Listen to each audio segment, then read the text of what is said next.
J'aime le chiquet. Dear Mr. Hieronimus, dear public, good evening and welcome back to this new debate of Les Mardis de l'ESSEC, organized with the support of the audit and consulting firm Mazars and OnePoint, architect of digital transformation. Nicolas Hieronimus, you have recently been chosen as the new product for L'Oréal's emblematic corporate line, CEO. Sixth product of the range, the stakes are high. The group needs a product able to win the hearts of the consumers.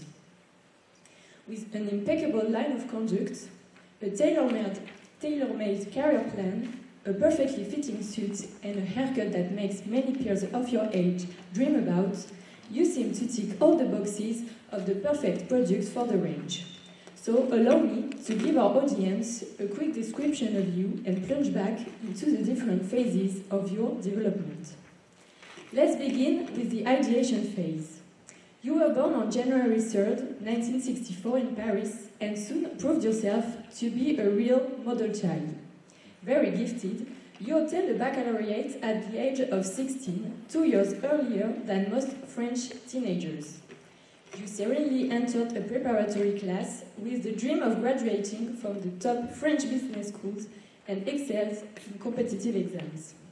Your dream came true when you entered the most prestigious of them all, ESSEC. Graduated with a specialization in marketing and ready to conquer the management positions of the most highly rated groups, you came on board the largest beauty empire in the world, L'Oréal, in 1987. The seed is planted. But in product development, an idea is worthless as long as it is not validated by the final users. Here begins our second phase, validation.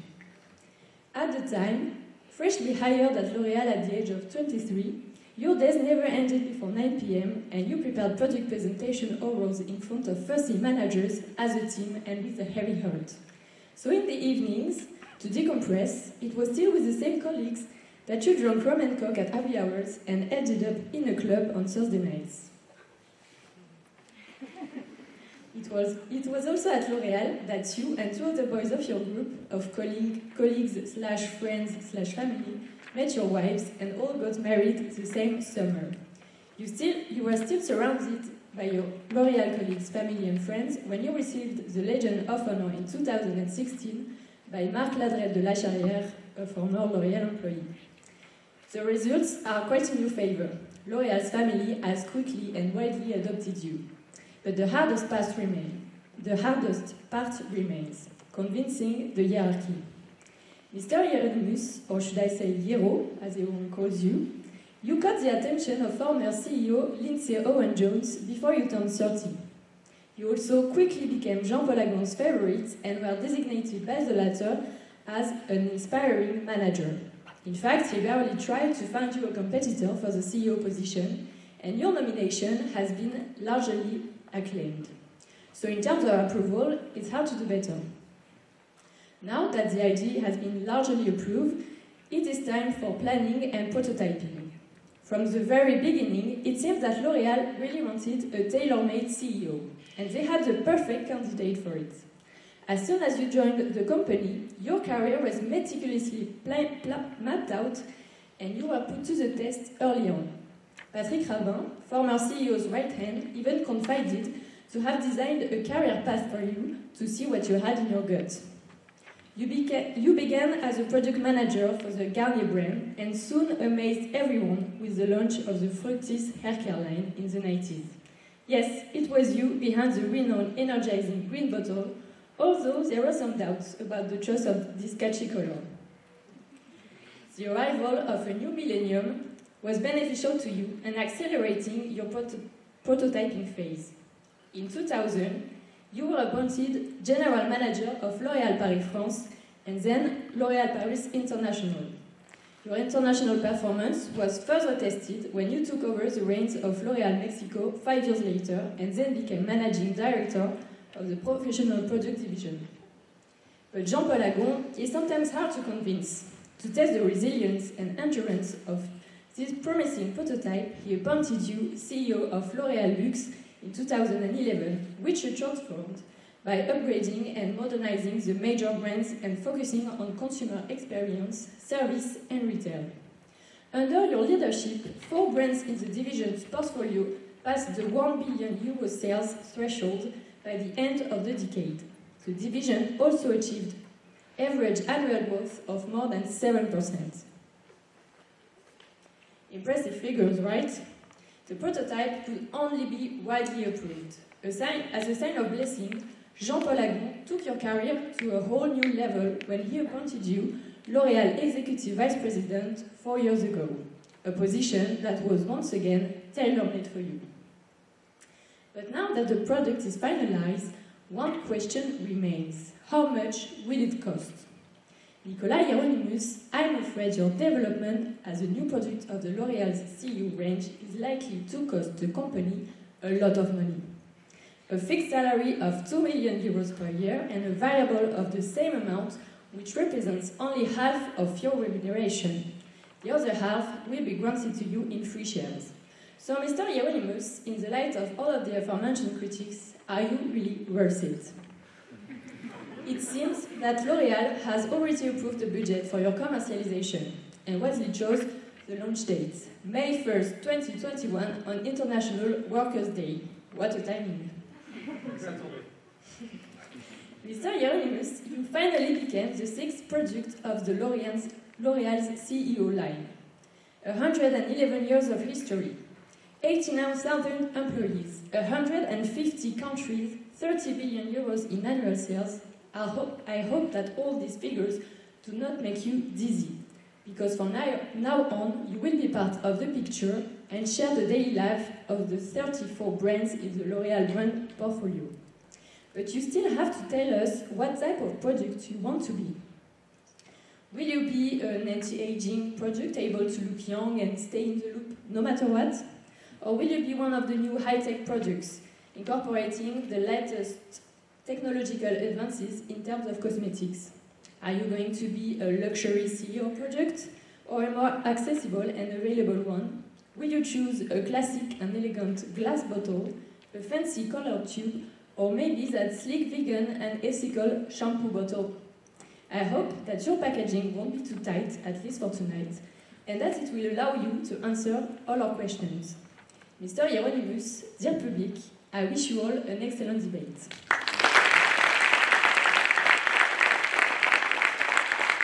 Thank you. Good evening, sir, and welcome to the Mardis ESSEC. According to our tradition, you can quickly respond to the presentation Alice just made of you. Well, I want to thank Alice, first of all, for this very interesting portrait. Apparently, you have some informants about my early years in L'Oréal that knew about my parties and my happy hours. Actually, pretty true. No, it's a nice portrait. The only thing I would disagree with is the fact that we have a mold of prototype, because I think every generation and every CEO at L'Oréal is very different, and it's a company that allows for individuality to express themselves. Aside from that, it's a very flattering portrait, and history will tell whether I'm worth it, but I'll try to make sure I am. And to finish this short response, I just wanted to maybe say a few words about why I'm here, because, you know, as Alice said it's been a bit more than a month that I've been appointed CEO of L'Oréal, and as you can imagine, my agenda is pretty full, so it's quite busy. But I wanted to come here, first of all, because it's ESSEC, and it's the school where everything started, and I'm very, very happy to be with you guys. And the second thing is that I think we live in a very particular moment for youth, for you guys coming out of school. We've just been for over a year in a very difficult crisis, and you know, being the father of 2 sons of 24 and 19, I know what it is to either start in life or being at school and wondering what I'm going to do afterwards. I know it's tough, and I wanted to, by being here, to express not only my sympathy and solidarity, but the L'Oréal Group's sympathy and solidarity. We'll probably have the opportunity to discuss today about what we do to help young students join the workforce, whether at L'Oréal or outside, but just wanted to tell you that I'm very happy to be here tonight with you. Thank you very much, Mr. Hieronimus. So we've organized this exchange around three main themes for this debate. So first of all, we'll discuss your career and recent nomination at the head of L'Oréal. Second of all, we'll be discussing the structural and short-term challenges in the beauty industry. And lately, we'll be discussing L'Oréal's stance on corporate social responsibility and the environmental questions. So let us begin with your career and recent nomination at the head of L'Oréal. So tonight is your comeback at ESSEC. You graduated in 1985. Could you tell us more about your path at ESSEC, and especially what made you decide to go into the luxury sector? Because as Alice said earlier, not much would predestine you for it. Both of your parents came from very distant fields of expertise, for example. You know, first of all, I wanted to be an oceanographer, so but that was way before ESSEC, way before business schools, and way before I met L'Oréal. So it was not a predestined choice. But first of all, you know, I joined ESSEC and I had a great time at ESSEC, both learning, making friends, networking, learning to be independent in my thinking and to be autonomous in my work. And I made great friends, which are still very good friends today. One of them, Alain Viau, was in the school just before me, and he texted me, and I don't know if he's in the room, but that was a great moment of my life. And after that, because I majored in marketing, as Alice said it, I wanted to enter one of the great schools of marketing in the world. L'Oréal was definitely one of them. I passed a few interviews, and I think I fell in love with L'Oréal. It was like love at first sight or a crush, and it's proven to be true because it's been the company of a lifetime. You know, it may sound strange to some of the students in the room. Yeah. Okay. So well, you know, L'Oréal was a great encounter, and started in marketing there as an invisible product manager was my title initially, because I was in charge of a hairspray called Invisible, but then I made sure that I continued to perform in this company, leading me to where I am today. And speaking of which, on April 20th, you were elected to the board of directors and given the title of Chief Executive Officer. You took up your position, as Alice said it, on May the 1st. You succeed Mr. Agon, whom we received in 2018, who will nevertheless remain chairman of the board. Could you please explain what is the consequences of you being the new CEO and Mr. Agon remaining chairman, and how does it impact the governance of L'Oréal? Yeah, with great pleasure. First of all, as you know, this nomination of mine has been the result of a very established and transparent process generated by and orchestrated by Jean-Paul and the board of directors. And I was chosen to be the CEO of L'Oréal Group, which I'm extremely proud of. It's a big responsibility. And it's a responsibility, to some extent, I'm very happy to share with Jean-Paul in what seems to be, and we're not the only company doing this, a new model of governance, or a model of governance that is spreading, with a CEO who's clearly in charge of the business, of running the company, of growing the business, the market shares, the profit, the sales, and a chairman who's in charge of working with the board of directors, which I'm part of, to define the overall strategy, to manage the boards, and to guide me when I need it. And I've developed over the past 5 years as the deputy CEO of the group a very close relationship with Jean-Paul. And considering the complexity of the world today, I'm very happy to be able every now and then to benefit from his very wise advice. So it's a new moment for L'Oréal, but it's not the first time it happened, because when Jean-Paul Agon became CEO of L'Oréal, Lindsay Owen-Jones became chairman of the board, and so this duo existed in previous eras of the company. Okay, thank you. And so you said that you've been working at L'Oréal for your entire her career, so 34 years as of now. But today, younger generations tend to change their occupations more than previous generations. For instance, in France, the people in their 20s accounted for 1/3 of the people who changed occupations from 2010 to 2013. So, concretely, Mr. Hieronimus, what made you stay at L'Oréal for 34 years? What made me stay at L'Oréal is a sum of many things. First of all, I think the beauty business is one of the most exciting businesses in the world. It's an offer-driven business, it's creative, and it's a positive business. You make people, men, women, happy, feel good about themselves, and you never get bored because beauty is a relentless quest.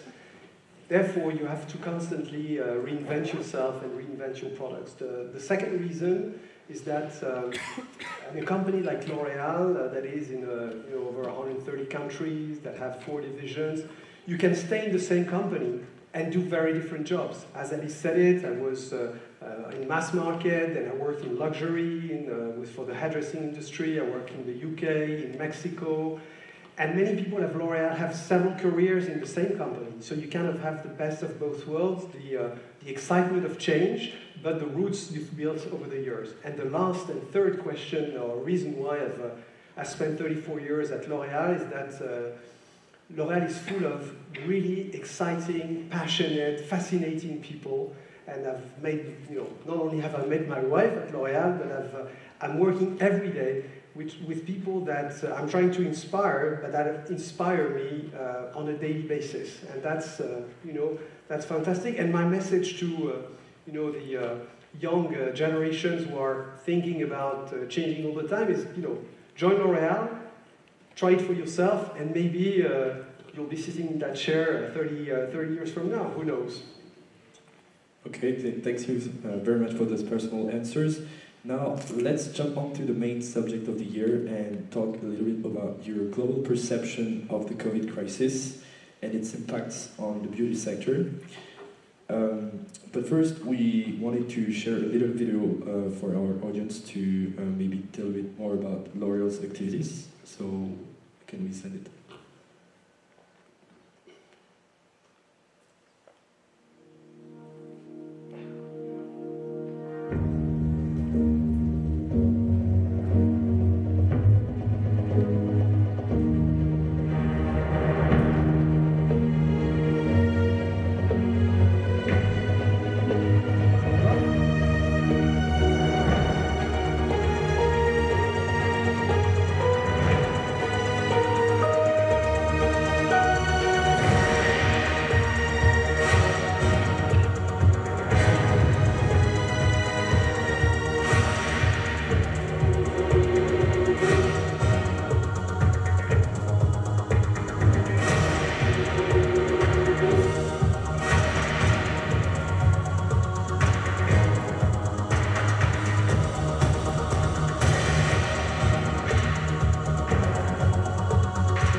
Thank you. That was so. It was a clear demonstration of L'Oréal's progress and clear objectives in terms of innovation. So now we'll move on to the second part, which is how the beauty sector will adapt and constantly chase innovation and will respond to the current crisis.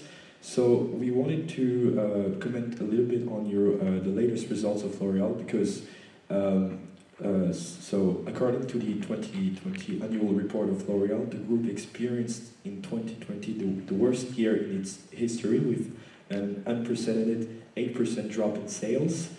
So could you briefly comment on L'Oréal's latest results over the year 2021, and tell us if you've seen a clear rebound in sales, at least in the countries that have lifted sanitary measures? With great pleasure, but I would, when you say 2020 was our worst year in years, 2020 was the worst year, for mankind since World War II, and the beauty market did -8. We did -4 in comparable terms. That's with the currency effects, which followed, by the way, our best year in 15 years in 2019. And overall, the performance of L'Oréal in 2020 was globally recognized as one of the best, and it's probably the best of the industry, because we did twice better than the market. And I just want to take this opportunity to really pay tribute to the teams at L'Oréal, because during this crisis, not only did they manage to gain market share, to continue to work, whether it was at home working, or in the factories that remain open, in our labs to continue to develop products, but they also showed extreme solidarity to society in general. We transformed all our factories into manufacturing hydroalcoholic gels like this one, so that caretakers, nurses could take care of themselves. We froze all the invoices of our little clients, such as hairdressers who were in difficulty, and paid cash our small suppliers. So we tried to show not only that we were solid, which was the case in 2020, but also showed solidarity. As far as 2021 is concerned, the year is starting great. We published our first quarter, which was at plus 10%, and in reality, what we do is we compare ourselves to 2019, because the next quarters of the year are going to be facing very low comparatives. So the real benchmark is 2019, with a bit more than plus 5% versus 2019, the first quarter of this year. So the group is doing great, is gaining market share in all 4 divisions, and I can tell you that the morale, the optimism is very strong at L'Oréal. Okay, but so many reckon that COVID has strongly impacted the supply and logistics chain. So was that hard for you to adapt? Could you tell us a little bit more how you dealt with such a thing as a CEO, because you arrived in command of a group as big as L'Oréal, present in... You're talking about 2020 or 2021? 2021. As soon as you arrived, was it hard for you to adapt, and what was your first decisions when you came? First of all, as you know, I was deputy CEO next to Jean-Paul for the last 4 years, so we were very much working together in managing the crisis of 2020. As far as 2021 is concerned, we were ready for the rebound of the market. We knew beauty would rebound because, since 100,000 years, people are looking for beauty, so we were ready. And all our brands and divisions started growing again. You're talking about issues on the supply chain at the global level. It's true that if you take the global economy, there are tensions on raw materials, on some components, on having containers to ship products.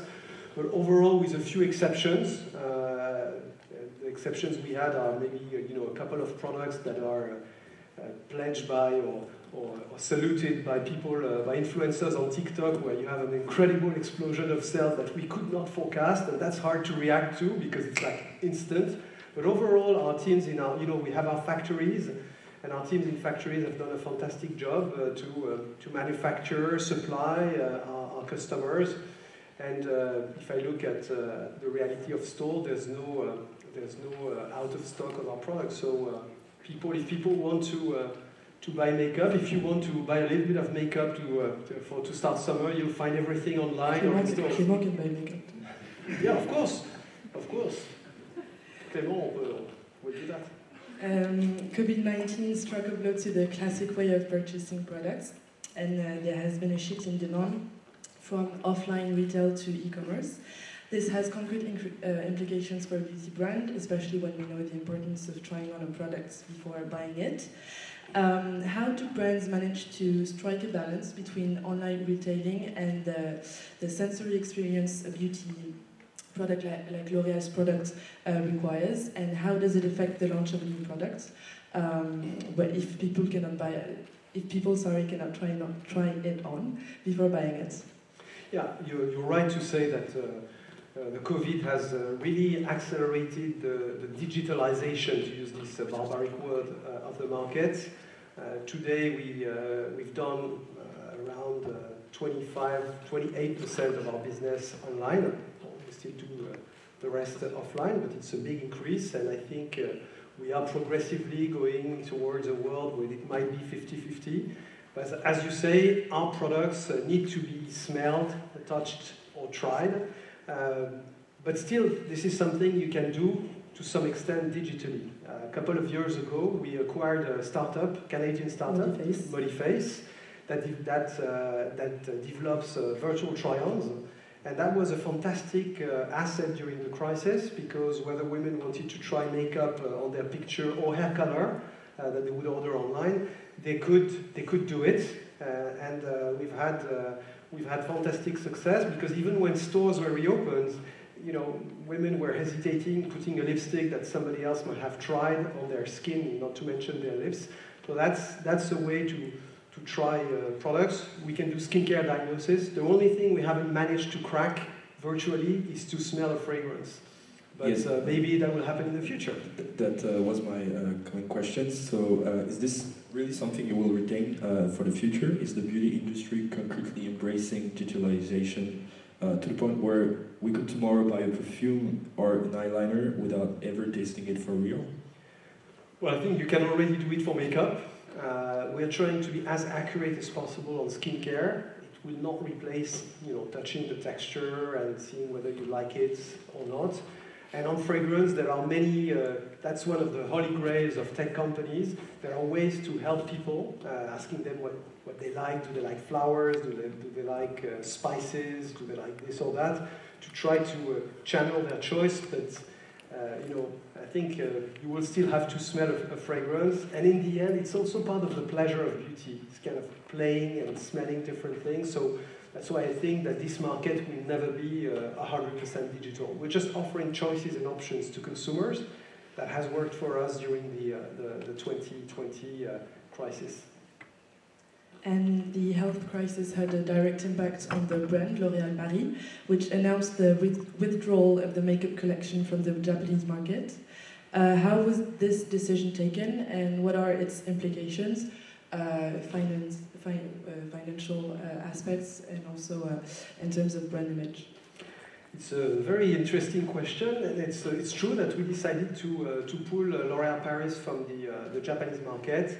Well, you have to know that the Japanese market is one of the most sophisticated, competitive makeup market in the world, where there were already many big Japanese brands present. We have a Maybelline brand that's doing very well in Japan. We have Lancôme, we have YSL, who's doing great in makeup.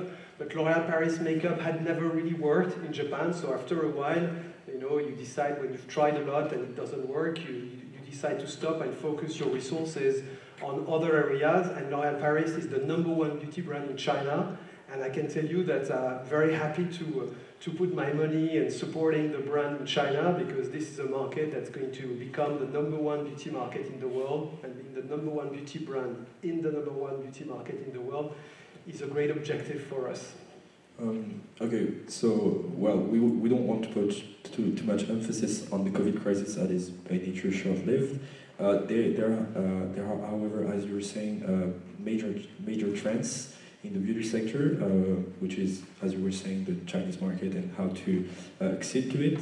So L'Oréal, we know, is present in 150 countries, owns more than 35 brands as of today.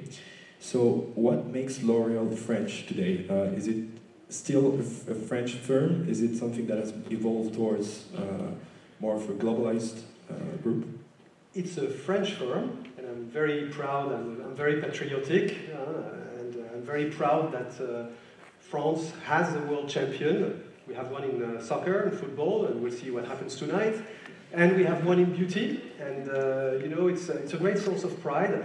But to be the number one in the world today, you need to understand that beauty, aspirations, culture are very different from one country to another. And the idea that you can impose one vision of beauty to everybody is wrong. It's against diversity, it's against inclusion. And we have this very specific model, which I think is unique in the industry, which we call universalization. And the idea is to have a global strategy, and brands that have a global strategy too, but to adapt every time the products, the advertising, the formulas sometimes, the shades of makeup to the local culture. I was yesterday, I was visiting Indonesia yesterday from my computer, so that's part of the magic of this new world with Teams and Zoom. And I was looking at the success of our brands. Garnier is the #1 beauty brand in Indonesia, and it's not because we sell the same stuff as we do to the French people.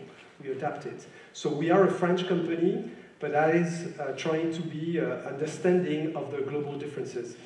That's true, but if we, for example, take a look at your competitor LVMH with Louis Vuitton, which opened a factory in the US this year to better take advantage of the made in US image. Is this a strategy L'Oréal also shares? Because you said that you were talking about Indonesia, so in 2012 you opened a factory there, saying that you would better conquer the Asian Pacific market. But how is that, for example, compatible with the Accord de Paris agreement? Is it something that will deserve only, will be used to sell products in Asia, or will you continue producing and beauty products there to send them back to Europe, for example? No, just to on our manufacturing strategy, it's quite simple. We have, first of all, you have to realize that France represents approximately 6% of our global business and 26% of our manufacturing. So a lot of the products we sell, and particularly the luxury products, because for luxury, made in France is a seal of quality, are made in France. As it relates to our mass market products, which are both more affordable and sometimes big bottles of shampoo, we try to manufacture them close to the consumers, because carrying huge quantities of shampoo bottles from Paris or from the north of France to China would make no sense ecologically. So it's actually good for the respect of the planetary boundaries of the Accord de Paris. So whenever it's big volumes, it's manufactured close to the consumer. So we have factories in the USA, in China, in Indonesia, in Egypt, in Italy, etc. When it's a luxury product, which is both a sign of quality but also lower numbers of units, we manufacture it in France. Okay. I'm sure you're aware of what happened last week on the shores of Sri Lanka. A cargo ship carrying 25 tons of nitric acid, as well as other chemicals and cosmetics, has sunk off the west coast of the country. It has been a major source of pollution for the fishing waters of the region, harming biodiversity. If L'Oréal obviously is not directly responsible for this, how do you plan on working to reduce the group's overall pollution? Well, first of all, I was not aware of this terrible tragedy, so I'm learning it today, and it's terrible, and that's why, as a company, we are so entirely dedicated to making the planet more beautiful. You know, you can't be the leader of an industry and not be fully committed to not only reducing your impact, and I can tell you, give you a few examples. You've seen it in the video. We had this Sharing Beauty with All program that we started in 2013, and we decided to act strongly. We reduced our CO2 emission by 81% at the time when our production was increasing 29%. So total decoupling from between manufacturing and CO2 emissions. And we are working on every level, packaging, formulas, transportation, to not only to reduce the impact, but to actually act favorably for the planet. And all our brands, I could spend hours on that because it's something that I'm really passionate about, is how do we act for a better world, and all of our brands, on top of improving their packaging and everything and their formulas, are engaged in very strong causes. And when I'm seeing this, I think of the day I wanted to be an oceanographer, and because I love diving and fish.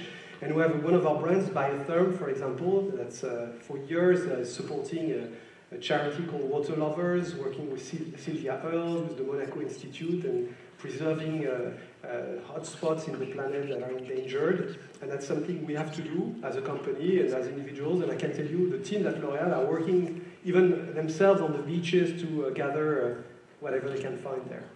And are there any initiatives common with your competitors, other brands, that exist regarding this problem? Well, we try to do what we think is good, according to our ethical principles. And the good thing, usually, when you're the leader, people follow you. So that's why we think we have to set an example, to be exemplary. And we know we are not perfect. Nobody's perfect. But we are trying to really act, make a difference.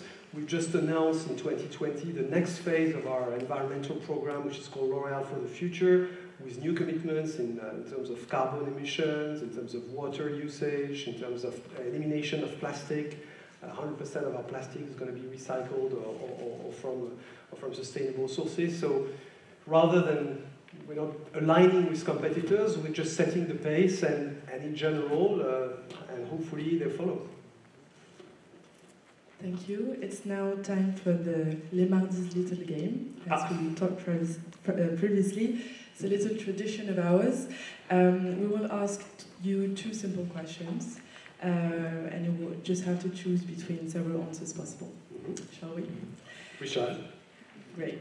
Which L'Oréal product suits you the most? First answer, Garnier Fructis, of course, because you created it. L'Oréal Men Expert Hydro Energetic Ice Cold Eye Roller, because you're likely to lack some sleep as the CEO of the biggest beauty brand. Or third answer, the Bambi Eye Mascara, because you need to make eyes to the L'Oréal's shareholders in order to satisfy them. Well, I think for me the answer is quite easy, as I have no dandruff, thank God, and I will choose Hydro Energetic. Because first of all, Men Expert is also one of my babies when I was head of L'Oréal Paris, and it's a very good product, so I'll take that one. And it's true that I don't sleep enough. Thanks for the spontaneous answer. So next question, what is that you missed most in ESSEC? First answer, having an unreasonable amount of beers at Le Voice, which is the bar, and or second answer, the Bureau des Sports, sport association in ESSEC, which we've heard you were part of,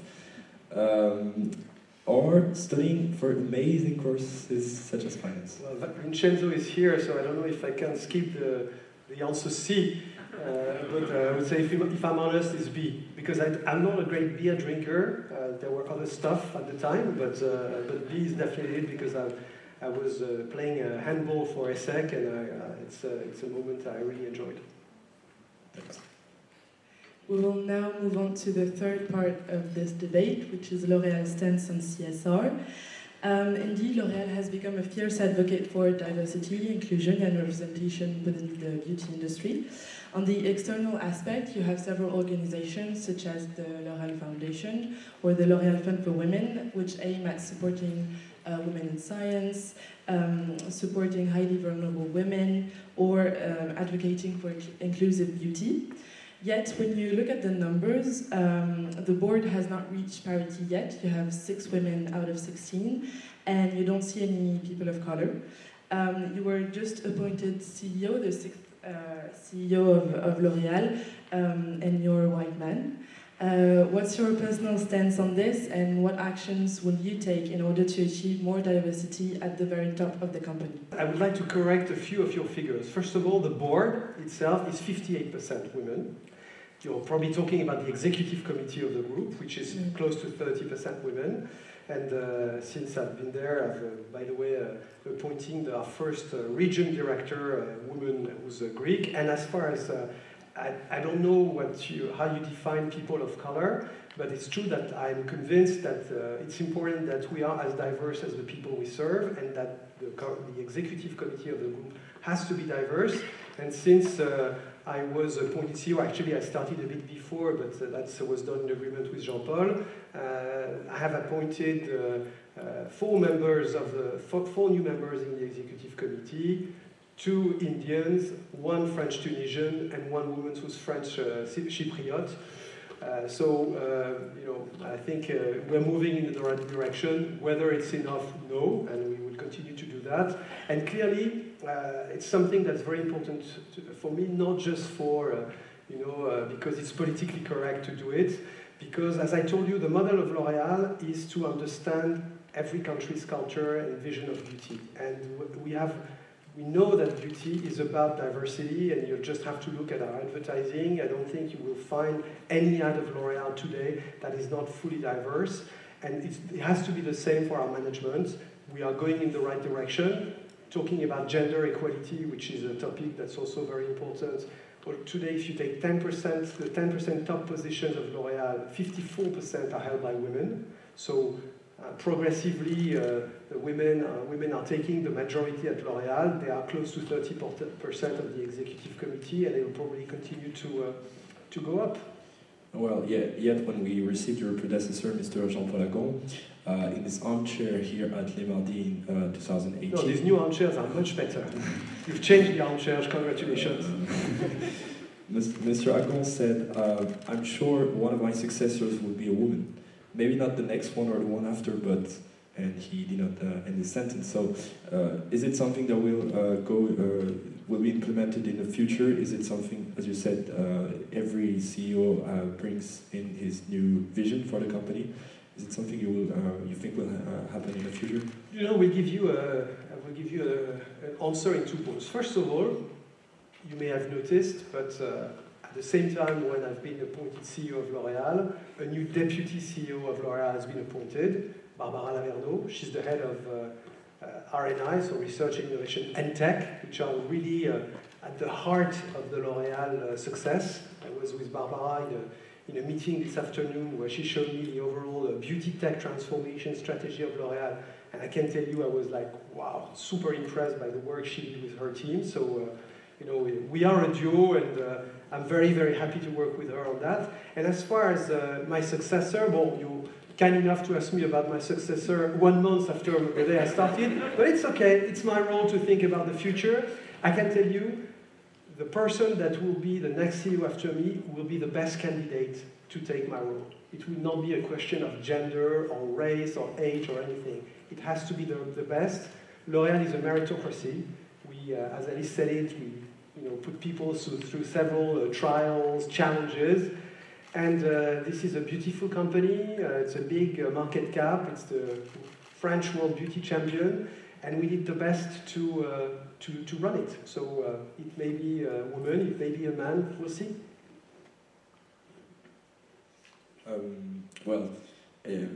But do you think, in a way, that quotas for women can be a solution? Because speaking about meritocracy, there is in France a law that was implemented in 2012 called the Copé-Zimmermann law, saying that 40% of a company's board members must be women. Do you think that is a viable solution, or will you stick to meritocracy in general? Well, you have to acknowledge that the Copé-Zimmermann law had its effect, and the board of L'Oréal is 58% women. We were already pretty even before the law, but if you look at the broader picture, if you look at society, at big companies, the percentage of women in boards has increased, and I think this law was a good decision. There's a new law or a decree that's being discussed, which would be to make sure that the top 10% position of a company would at least have, I think it's 40% of women, or 30% to start with, and then 40. As I told you, we are at 54 already, so we are ahead of the curve. But I think, maybe in some instances, having laws or quota to move the needle is a good thing. A couple of months ago, an Instagram account named Balance Ton Agency published dozens of testimonies of alleged former L'Oréal employees or subcontractors denouncing a toxic work environment with examples of humiliation, depression. We might have some examples here quickly on the screen. I assume you were appalled when reading those testimonies. What was your personal reaction? And as a CEO, how do you intend on solving the problem? Well, I can tell you very clearly on that first of all, the respect, the working condition of our employees and our suppliers, partners, because in reality most of them are partners, is on the top of our priority list. And we do everything it takes so that it is that way. We have an ethical charter, which is something that every employee at L'Oréal has to read and abide to. And by the way, we share it with our suppliers. When I saw these posts, I was super upset. Actually gathered our executive committee to tell that even if, because these are anonymous content, even if 1% is true, it's unacceptable. So what we decided to do is, first of all, we spoke to all the teams, saying, we're not saying it's you, but you have to make sure that you behave properly. We send notes because we have our big international meetings where there's always a little bit of quest of excellence in short time, and we made sure that this was not done without respecting this ethical charter. We've engaged an external company that's called Good Corporation to work with our agencies and make sure that we had working processes that were really respecting this ethical principle. So we did a lot of things. Now, just to put things in perspective, these are 2 posts. We run every year employee surveys amongst our employees, but which are anonymous, by the way, also amongst trainees. And I can tell you that the results, the participation level are 95%, so it's really high. And the level of engagement of our employees, if I take the below 55, for example, is 78%, which is almost 10 points above the norm. So there might have been some cases when somebody, in an agency, there were actually quite a lot of testimonies. Yeah, well, you don't know if it's many testimonies or not. What I can tell you is that I've taken this very seriously. We've worked on it, and even if it, as I told you, even if it happened once, it's one too many times. So my pledge and my commitment is that it doesn't happen.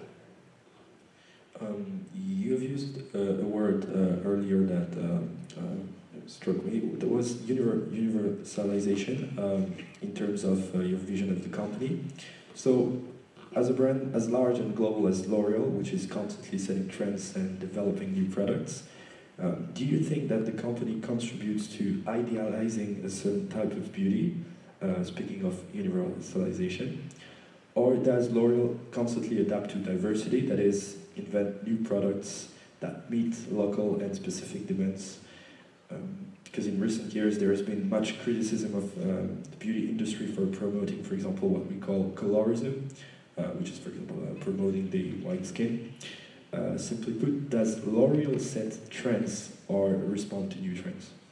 Well, we do both. We set trends because, in some instances, a certain makeup look or a certain fragrance sets a trend, but we constantly adapt to culture. That's the reason why we have 32 brands. And now the brands we have are French brands, Italian brands, American brands. We have brands like Carol's Daughter that are black-owned brands that we acquired. We have Japanese, Chinese brands, and every time we adapt to the local culture. We adapt the formulas, we adapt the advertising, we adapt the fragrance, because beauty is very, very related to culture. So there's absolutely no imposing of one beauty model. It's the opposite of our belief. Our belief is that beauty is there to allow each and everyone to express their individuality.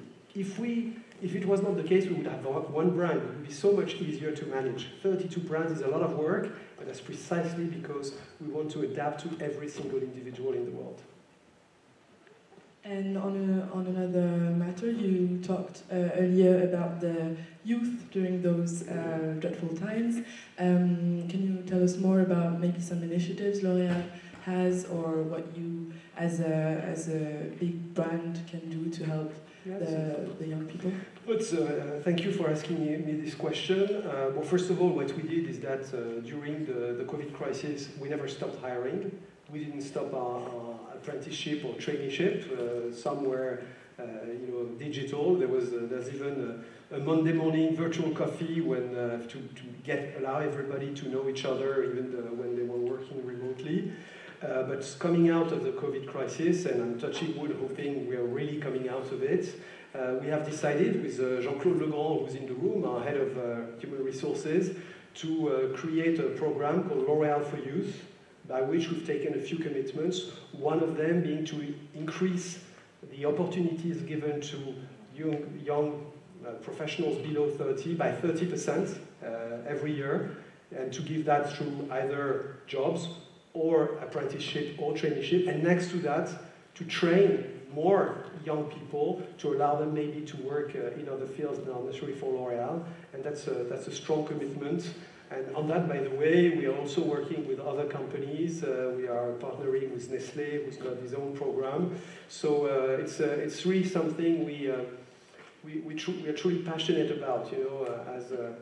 As I told you, I've got two sons which are more or less your age or a bit older for one, and I know how tough it is. And being my sons, it's probably easier for them than for some. So we are really committed to making it as easy as possible for you guys and giving career opportunities. That's an excellent transition, because we are going soon to give the public the opportunity to ask you some questions. Before that, could you share with us any advice for students, maybe in the room, interested in integrating the luxury sector? Because it is often considered as one of the most difficult ones to integrate. And more generally, what is the advice someone gave you that has helped you during your career?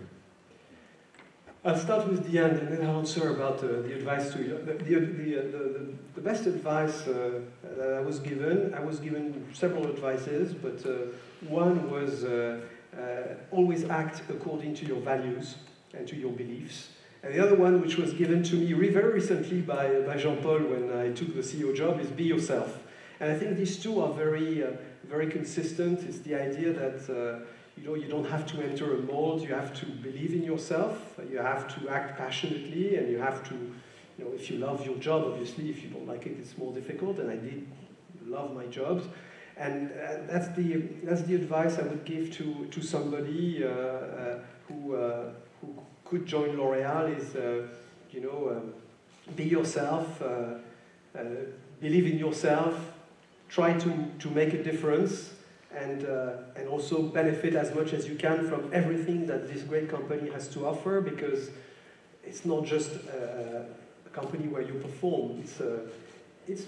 For me, it was a family, but it's really an atmosphere, a group of people, and which is why I think it's hard now with the remote working to maintain that magic, and that's really something I really want to work on with Jean-Claude, is that there's a fantastic energy within L'Oréal. So if you're a young professional who joins this company, absorb this energy, be yourself, and have lots of fun. Thank you. We'll now give the opportunity to the public to ask some question.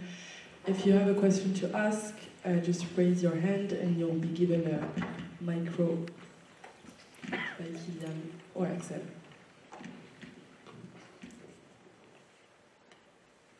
On a une question là-bas au fond. On a deux.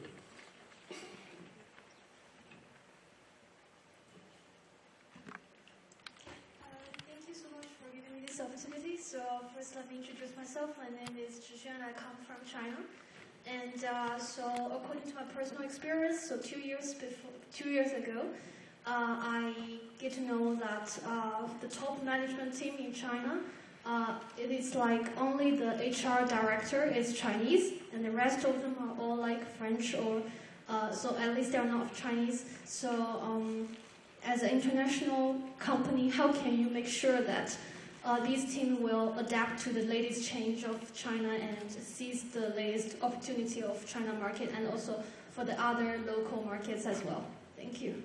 With great pleasure. I thought I was coming to a friendly place, but I have lots of challenging questions. But again, you know, I have good news for you. I don't know when you did that period in China, but today, the head of the L'Oréal Luxe division, the luxury division of L'Oréal in China, which is the biggest division by far, and is the second biggest L'Oréal Luxe in the world, is managed by a Chinese woman, Laurence Ma, who's been with this company for decades, and she started on the field, and today she runs L'Oréal Luxe. The head of the professional division is also a Chinese man. The head of active cosmetics division is a Chinese woman. The head of IT is a Chinese woman. So we have, I think, the consumer product division is not a Chinese man.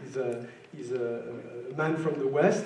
The country manager is Franco-Syrian, so he's not really is half French. But as you heard, there are probably half of the Mancom of L'Oréal China today is Chinese, and it's the same in many of the countries we have in Asia. We try to do what we try in every country is to have a mix of local managers and also of foreign people who have lived in other countries, because going back to the topic of diversity that you were mentioning, from this diversity stems creativity and stems idea. And the best cocktail, it's like in a good cocktail, you need a mix of different alcohol, but in a good management team, you need a mix of local people who really know the country and people who come from other countries that have another experience to share.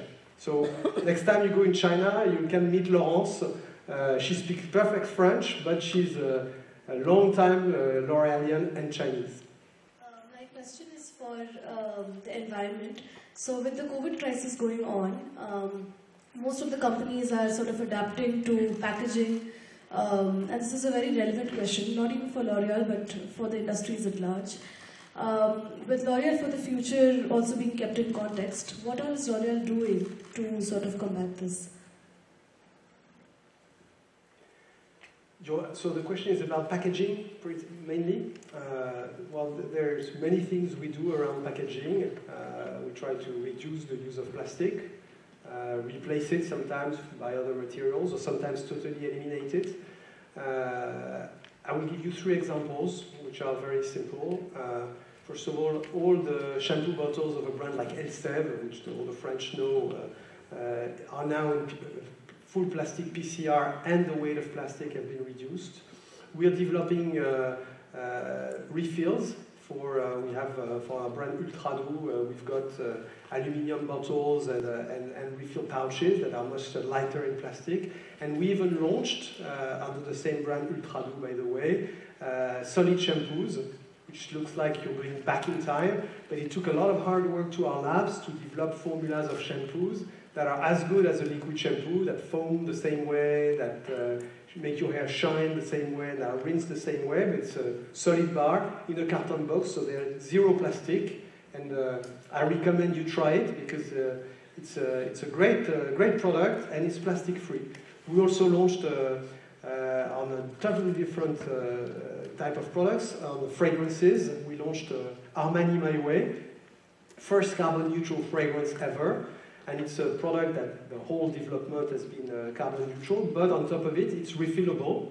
So you buy the bottle, and when it's over, when you're done with your fragrance, and assuming you want to repurchase the same, you can go to a store and just put it under a fountain and refill it. It's cheaper, it's more ecological, and the good thing about having so many brands is that we can try different options because there's not one solution to this problem.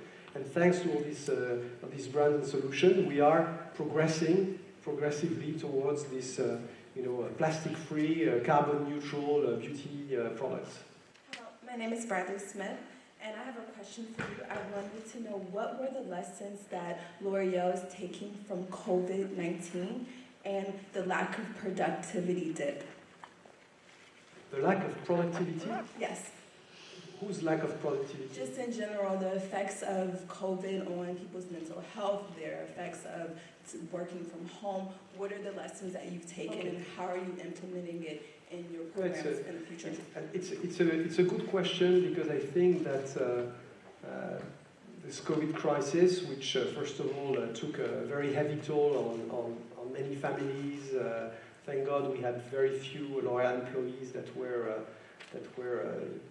touched deeply by the crisis, but it was a hard moment for many families, and it also had an impact on both on people's mental health, particularly young teenagers, but also it changed radically the relationship to work, and the fact that people could work from home was both a very positive thing, because suddenly people stopped traveling 2 hours back and forth to go to work and could be as effective. And it's, by the way, we've made the decision at L'Oréal now to organize the work, allowing people to work 2 days per week from home, which was not something we would have done before the COVID, because first we learned, and that's one of the learnings, that people were very efficient at work, but at the same time, we realized that this new paradigm created some very strong inequalities, actually augmented the inequalities between people with big houses and a good desk, people with small house, people with women who had kids that couldn't go to school. So we have people that are very happy to homework, and some others that want to come back. And our role as managers and as a company is really to be close to our teams. And it's not just the work of HR. The HR people that are in this room are really working hard to stay in very close contact with their teams, but it's the role of every manager to have this proximity, to make sure that nobody is affected, whether mentally, psychologically, by the COVID crisis. So we are entering a new world of work, which is going to be, like many things today, hybrid. And in this hybrid work, we'll try to find the right balance between being together, creating this atmosphere where people feel good, be efficient at work, and giving people flexibility to organize their life and homework in the best possible way. It's still to be written, because nobody, it's uncharted waters, as we say, but that's what we are trying to work on together with Jean-Claude and the management committee of L'Oréal. My name is Mohamed Ali, and I'm a student from the e-business class of Professor Rabo. He was also an employee at the L'Oréal.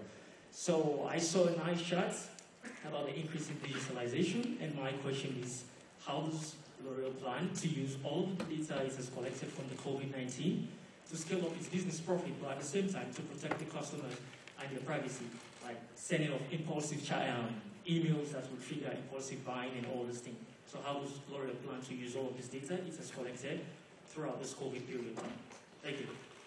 So I'm going to make sure that I understood the question, because we had a photographer just flashing. So you're asking about how we protect consumers' privacy.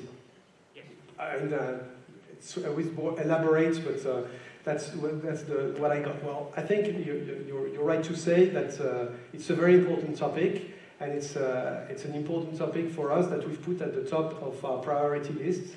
In every division of L'Oréal, in every section of L'Oréal, we have data privacy officer that make sure that not only, of course, that we comply with GDPR, because every company had, but that on a daily basis, every single marketing operation, digital operation is managed and held in full respect of data privacy. So as far as we are concerned, we do not store any consumer data without their consent, and we are very clear about what this consent is.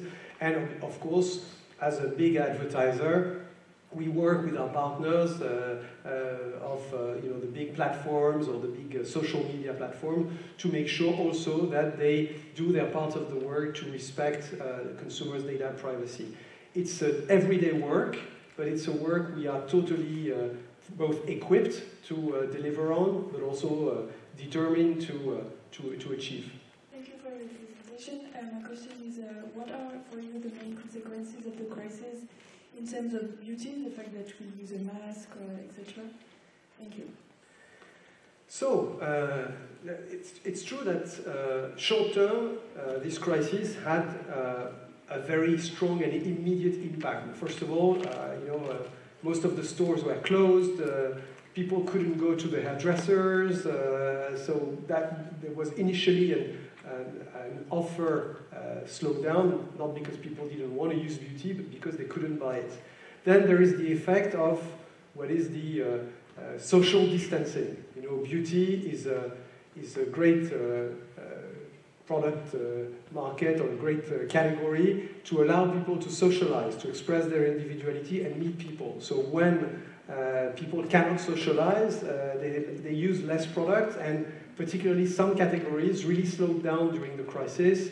Makeup, obviously, because A, when you wear a mask, wearing a lipstick is not great, and B, you were staying home, so it was not necessary, even though sometimes on a Zoom meeting you like to have a touch of color.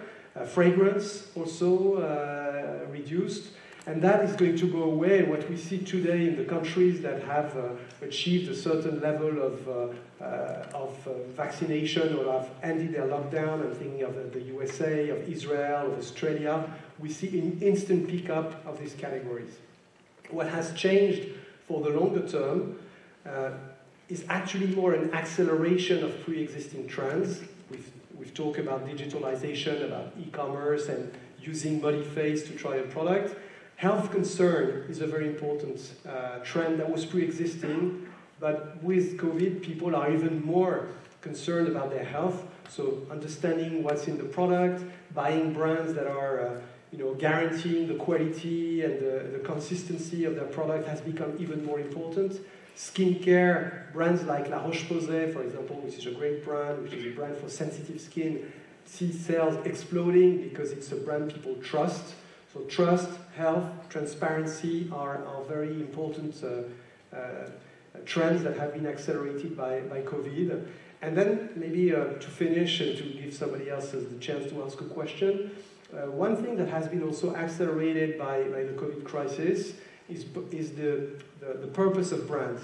Consumers say, I've seen this world is fragile, and I want to buy products that are committed to something I believe in, be it sustainability, be it supporting the cause of women, be it saving the oceans, fighting illiteracy. So all the brands we manage had already started to be good actors of society, but before they were not saying it, maybe because we're a bit afraid of greenwashing or being accused of advertising our good deeds. Today consumers want to know. That's why, by the way, we are starting for the first time in a couple of days a media corporate campaign, just to explain a little bit what you saw in the video today, that the L'Oréal Group is a group that's committed to act for the greater good, that's taking seriously its environmental and societal commitments, and we want to share that with the public because it's important today for consumers more than it was before the COVID. My question would be actually related to the programs that every brand has. Because I know, for example, I think it's a program from Lancôme that is Right for the Future. Yeah. Do you guys have a report for the impact of this kind of programs in the communities? Because they are very interesting programs. So it would be really nice to have reports to see the impact that these kind of projects have in the communities that they are in. Considering your question about the Lancôme program, which is Right for Future, fighting against illiteracy, which, by the way, has been complemented with another side of the program to also help women to develop their entrepreneurship skills so that they can also create their own companies. So it's not just about learning how to write, but also learning how to set up a business. It's true that we are not really communicating. First of all, this program is probably, I would say, three years old, and we were a bit shy initially about communicating on these things because you never know whether consumers are going to think you are showing off about something like that. But it's a good suggestion, and I will probably say to Françoise Lehmann, who's a fantastic woman and the president of Lancôme International, that maybe on her brand site she could write, she could put the results. I know personally that because I saw it and because I lived in Mexico, that there was a great work done with Guatemala, where a community of women really benefited from this program, but I can't give you numbers, so I'll suggest it to Françoise. Thank you so much anyway. Muito obrigado. Muito obrigado. Maybe we can have 1 or 2 questions. We have one hand risen here. I'll try to be short in my answer so that you can It's okay, we have time. So as mentioned in the questions, beauty companies like L'Oreal are setting trends of beauty standard, and as feminism progresses, there's one type of critics on the rise which rejects any type of beauty standard and boycott most beauty products that are used to correct so-called imperfections that are socially constructed. So what's your opinion on this type of critic, and how can L'Oreal address the intricacy of it? You know, we do not correct imperfections that we construct. We try to give consumers products that they want to use to either feel better, look better, feel more confident. And some of these products are anti-wrinkle products. Some of these products are anti-spot products. You know, when you live in a country, I lived in Mexico, and when you live in a country where the sun is hitting hard, you have sunspots, and people want to eliminate them. And we are trying to get people the products that they need, or they feel they need, or they want. And the important thing for us is that we give them products that are safe. And as we said in our earlier discussion with Clément, we are not projecting models of one ideal beauty. Again, I invite you to scroll the internet and to look at all our ads, and you'll see all sorts of men and women. And my answer to you is that if you behave as a company according to strong ethical principles, which is what we do and what we try to do every day, you're not imposing anything on anybody. You're just trying to give people what they want and in the best and safest possible way. We had 2 questions on this side. We have the gentleman with the blue shirt, and then we'll end with the gentleman in the second row who's been waving his hand, and he was penalized for being too close to the stage. Please. Thank you so much again. Thank you once again for such an insightful talk. My name is Krishna, and I'm originally from India. And my question also sort of is related to the Indian beauty industry. So in the Indian beauty industry, or rather in South Asia, in fact, whitening products are very, very sort of popular and widely sold. What is your opinion on the fact that the whitening products actually sort of perpetrate the notion of colorism and reinforce that white skin is maybe superior to darker skin? So do you agree with that, or what's your opinion on this? I'm very happy that you asked your question, because that's been a debate that was, by the way, on the media, even in France this year. There are 2 different things. One is the type of product we are selling. We are selling what we call skin evening products, which are just designed to eliminate, to resorb, or to reduce the sunspots that one gets when he lives under the sun, and that are getting bigger and visible. And there are 2 ways to do that. One is to protect yourself from the sun with UV filters, or with an umbrella, with a cap, or anything. And the second thing is to use this type of products, skin evening products, that are, by the way, soft, gentle, and safe. The debate and the topic and the communication issue we had is that we decided, and I think that was a good decision, we decided to eliminate the word whitening. Because where I agree with you is that when you call a product which is meant to even skin a whitening product, then you are inferring a certain notion of colorism, which I don't agree with, and which we wanted to eliminate. Well, some newspapers in France thought that L'Oréal didn't want to use the word white anymore, so it swung the other way, but that was a bit of a local election moment.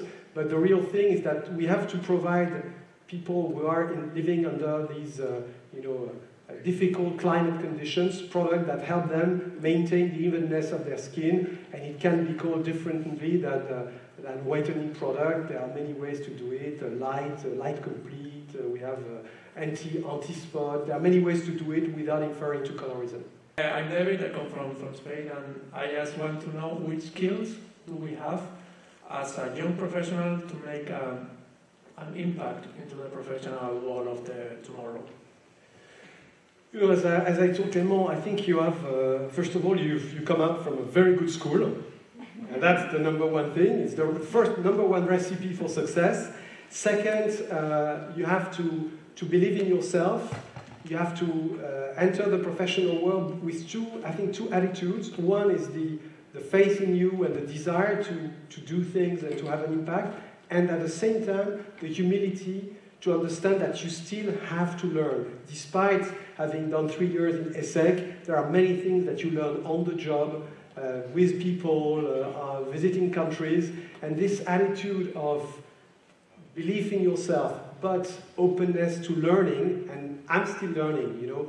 I'm a CEO of the #1 beauty group in the world, and every day I learn things, and every time I have the opportunity to learn something, I jump on it, because first of all, it's interesting and exciting, and it makes you better. So this would be the two advices I would give you. Thank you very much. Okay? And we have lots of questions, so we'll have one last question. Alors, dans ce coin-là, on n'avait pas, we hadn't taken questions in this part. Hello, thank you so much for taking the time to come at the Mardis ESSEC. I have a question. With the emergence of the DNVBs, which are brands that are created on the internet, how is L'Oréal facing this new generation and these pure players? Thank you for this question. It's true that one of the magic of this new world is that it's much easier to create a brand and to have a certain level of success, by the way, because you have direct access to your consumers on the internet, to influencers. You can work with some subcontractors to create your formulas. So it's a new competition. We love competition. We love competition because A, it stimulates the market. It makes the beauty market even more dynamic. B, it stimulates us because when some young indie brands come up with either new ways of talking to the consumer or just inventing new ideas, it forces us to challenge ourselves. Wow, we could have done that. Why didn't we do it? And let's try to do something different the next time. So it stimulates us. And the good news is that in the end, internet, contrary to what many people thought, is favoring the big brands. Because if you take whatever internet platforms, there can be a zillion brands. The search engine, the algorithms, when you type mascara, I can bet you that if you type mascara today on Amazon, the odds are it's not going to be an indie brand, but it's going to be a brand that has already managed to seduce, convince, and gain the trust of many consumers, and that has been purchased many times. So if I look back, 5 or 6 years ago, many analysts were asking us, aren't you afraid that your share is going to shrink? In reality, our biggest brands have become even bigger and have increased their share. So in the end, it's very positive. It stimulates us, stimulates the market, and in the end, we can prevail thanks to our innovations, to our great trusted brands and great trusted products. We have a few minutes left. We can maybe take a little question. Yes. Il y avait une question par là. Here. Allez. Hi, my name is Tatiana Heyman, and first of all, thank you very much. And my question was about if you can tell us about your biggest challenge throughout your whole professional experience. It's a good question. I've had a few. I would quote 2 challenges. One is the challenge when I became a country manager of Mexico. Even though I'd lived a couple of years or a year and a half in Honduras, I'd been working for L'Oréal in France, in the UK, and I became country manager of Mexico, and I had to learn again how to manage people, to adapt to the culture. Thank God I spoke Spanish, but I had to adapt to a new culture, a new relationship to hierarchy, and new ways of working, and new consumers. And that was fascinating. First of all, I fell in love with this beautiful country, but I really learned a lot, and it allowed me again to understand that you have to adapt to be successful in this beautiful world. You have to adapt to every country. Maybe another challenge, which was a tougher one, because we talked about Alice mentioned the success of Fructis, but when I was in the UK, I launched Fructis in the UK, and we had experienced a manufacturing issue where we had some of the Fructis shampoos that were of bad quality and that were creating really gluey hair in the UK. And it was before the social networks, but the English tabloids and English media were really harsh on us, and we had at the same time to find a way to understand where the problem was coming from and managing the crisis. And it was a tough moment for me. I remember visiting consumers' homes, and there were unhappy consumers, to try to understand what has happened. Big learning, and a reminder that in the end, the only thing that guarantees that a company or a brand can survive and prevail over 111 years, which is the case of L'Oréal, is an absolute total determination to guarantee the quality. And that's something that is very, very much in our DNA. This example shows that you can have an accident, but overall, if we put and we constantly reinforce our controls, the quality and the satisfaction and the safety for our consumers are our #1 priority. And I can tell you that 30 years ago, I learned it the hard way. So it's very much in my head and never to be forgotten. All right. Mr. Hieronimus, thanks a lot for answering our questions. This was the last debate of the season. So on behalf of the Bureau, I'd like to thank our sponsors, Mazar and One Point, and it was our 60th season. So we hope the public liked it, and see you soon for the next season. Yeah, and thank you very much for inviting me. Thank you.